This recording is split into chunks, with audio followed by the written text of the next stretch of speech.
ఈ మా యాకమ్మ అనేట మా అక్క అయితే ఆమెకు గ్రీన్ ఫీల్డ్ హైవేలో ల్యాండ్ పోయింది. ల్యాండ్ పోతే ఆ అమౌంట్ ఈయన పడే అమౌంట్ వేరే వ్యక్తి మీద పడ్డాయి. దానికోసం గత ఒక సంవత్సరం నుంచి ఇట్లా కలెక్టర్ ఆఫీస్ వచ్చి తిరుగుతాంటే ఈ క్రమంలో ఏం జరిగిందంటే ఈ మురళి ఈ కలెక్టర్ ఏ డిపార్ట్మెంట్లో పనిచేస్తారు అది మురళి అనే వ్యక్తి మా అక్కను అసభ్యకరంగా వాడుకోవాలని చూసి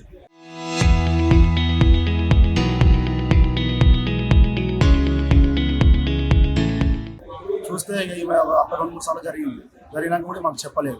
మొన్న రీసెంట్గా ఒక 2 రోజుల కిందనే మొన్న శనివారం రోజు బండి మీద ఎక్కించుకొని నేను దింపొస్తాపా అది అని చెప్పేసి బండి ఎక్కించుకున్నాను. పర్వతగిరి కాడికి బండి ఎక్కించుకొని మా ఊరు బయట సీసీ రోడ్డు ఉంటుంది. ఆ సీసీ రోడ్డు కాడ ఆపి వస్తావా రావా అది అన్నట్టు అసభ్యకరమైన మాటలు చాలా మాట్లాడేది. మేము భయపడి ఇంటికి మాకు చెప్పలేదు. శనివారం రోజు చెప్పలేదు, నిన్న చెప్పింది. నిన్న సాయంత్రం చెప్తే అయితే నిన్న సండే అని మేము తీసుకోలేదు. అయితే కలెక్టర్ కాడికి పోతే మాకు న్యాయం జరుగుతుంది అని చెప్పేసి ఓన్లీ మళ్ళీ మా అక్కడ ఒక్కదాన్నే పంపించింది. మన దగ్గర పంపిస్తాం మళ్ళీ కూడా సేమ్ అదే విధంగా ప్రవర్తిస్తాము.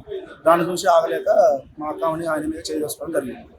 అది జరిగింది. ఇప్పుడు ఏం న్యాయం జరగాలి, ఆమె చచ్చిపోతా అది చేస్తా అని ఉడిపెట్టుకుందని పోయింది. మొన్న సాటర్డే నైట్ అనుకున్నది వాళ్ళ భార్య వాళ్ళ భర్త లేడు. వాళ్ళు ఇప్పుడు అప్పులలో ఉన్నారు. మొత్తం అంత ఆగమానం ఉన్నది వాళ్ళ పరిస్థితి. వాళ్ళ చెల్లెకి కర్ణం వెళ్ళేదా వాళ్ళ చెల్లెని వాళ్ళు ఇక్కడ దిగిపోయారు.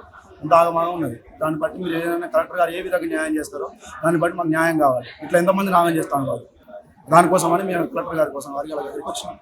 అది జరిగిన ఇట్లా ఆడవాళ్ళకే రక్షణ లేకపోతే ఇంకెవరికి ఉంటుంది? ఇంత గవర్నమెంట్ జాబ్ చేసుకుంటా వాడు ఇది చేసుకుంటా వాళ్ళకే ఒక రక్షణ లేకపోతే ఇంకెవరికి ఉంటుందని కలెక్టర్ గారు అన్నారు. దాన్ని కోరుకుంటున్నాను.